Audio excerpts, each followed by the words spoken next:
And with that, I'd like to also call attention to the fact we have Marianne's here in the audience. Hi, Marianne. Thank you for being here. We really appreciate it. Marianne's the inspiration behind Pathways and a real supporter of the arts. And so it's a great pleasure to have her here and to welcome to the microphone the next presenter, the next poet, the next artist, the next singer, Linda Black. Okay. So I'm going to do just 4 poems, which might sound like not very much, but if you've heard me before, you know that my poems tend to be lengthy, so bear with me. The first one is starting on a humorous note, somewhat humorous note, although it is about pollution, and it was written for a children's play that I wrote a number of years ago for an Earth Festival in Toronto. And one of the characters in the play is named Frank, and this poem is called Frankly, I'm a Freshwater Fish. Who am I? I'm Frank. I'm just another fish on a bank. I'm a fish out of water like a fish never ought to be. But you see, this seaway's so polluted, I'm a convoluted mess. I'm toxic waste. Want a taste? Call me TW, it's no trouble, you spell it like this. TOX, that's extra ick. I see what I mean? I'm just not clean. WA, what a way to go. STE, yuck, this river's full of muck. Why, it's so thick, you could throw a stick, wouldn't never sink, 'cause we stink, the seaway and I am supposed to be a freshwater fish, delectable dish, tasty treat for you to eat. But if you catch me on your hook, better not take me home to cook. Better off eating snails or licking out garbage pails. I'm an eyesore, I know, but I implore you, let's go. Take me along, I'll sing a song, I'll wear a hat, I'll wear a mask, whatever you ask.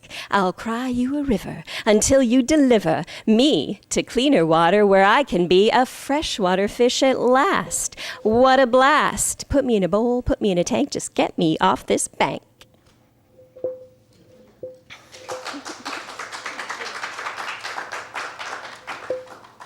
So this is about mermaids. Michael read about mermaids.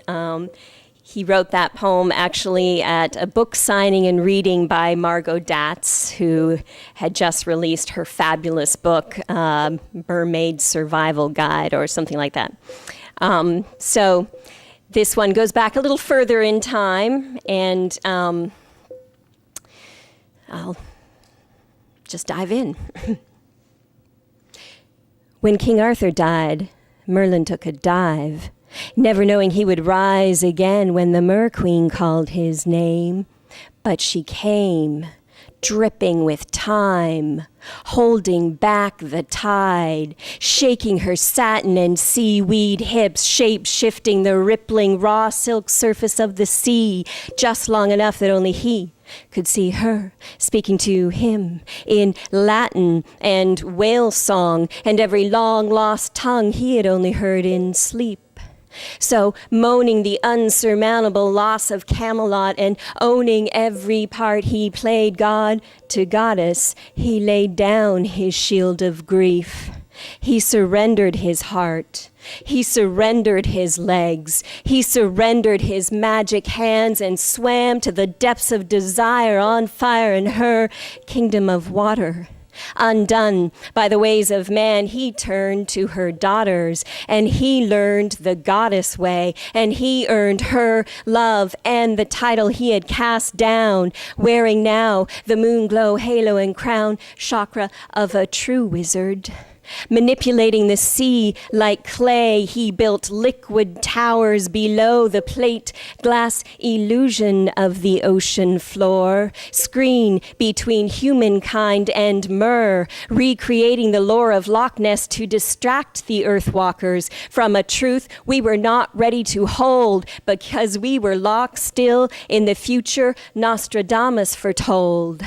with mist for hair and foam for wings, riding water waves and passageways through sacred sex on his marriage bed. He slept for 100 years, awakened finally by the kiss and blue tears of Isis, his wife, the Mer Queen. Merlin became the Mer King.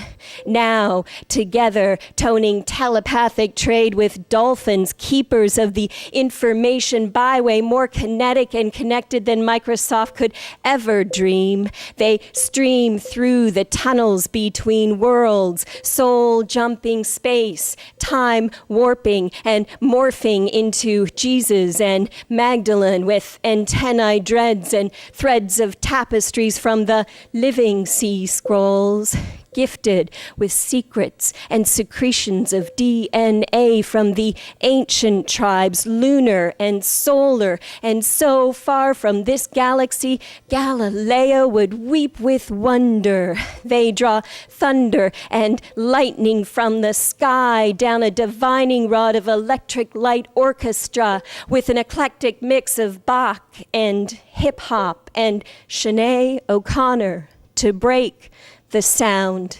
barrier between us and them, because we're ready again. We're ready now. We're ready for the truth, how the only real power is not power over, but power within. And the sooner we each begin to use it, the sooner we'll know the only real revolution in the fight for peace is the evolution of the soul.